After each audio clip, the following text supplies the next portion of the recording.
Yeah. Ayun. Bakit ka emotional? Feeling ko ito yung culmination nung isang dekado ko sa industriya. So, May sinabi ka kanina na parang 2 years ago parang iniisip mo nang mag-quit, ganun ba? yeah. Dahil Life. kala mo this is not for you. Yeah. Kala ko na, isang dekada mong sinusubukan sa industriya. Yeah, maybe hindi ito yun. Yeah, so thank God na nandun yung pamilya ko para sa akin, na suportahan ako. And, sa totoo lang, si Boss Vic lang to. Siya nagpabago ng isip mo. He saved my life here, I guess. It saved my career. And shout out to Boss Vic and the whole De Rosario family. I love you so much. And they helped me. And of course, my mother, Manong Joko, buong pamilya ko, my dad, my sister, and my brother. Yeah, they mean a lot to me. Ito na yung 2.0, I guess. Medyo mature na tayo, hopefully, di ba? Nakita mo kung paano ako lumaki.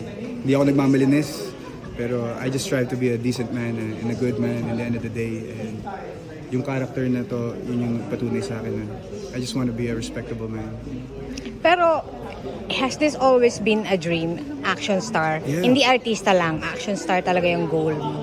Hindi naman specific na action, pero may napanood akong pelikula ni Manong Joko dati, Butch Bellica, na sobrang paborito ko. Direct Toto Natividad yung nag-direct at si Joyce Bernal pa yung editor. And yun yung unang pelikula na panood ko na gusto ko mag-action. Kaya ganda ng pelikula na yun. So, hopefully you can call me an action star now.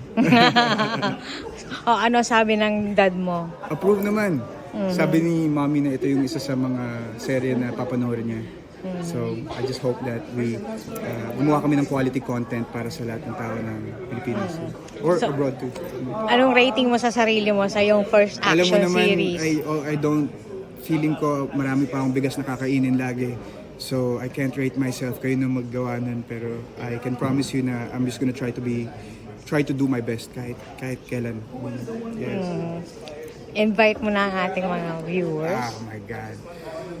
To all the people there, sana supportahan niyo po ako.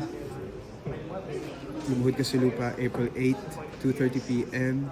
Pagkatapos ng Itbulaga, sa Hapon Champion ng TV5. This would mean a lot to me. I hope you support me. Thank you for the love.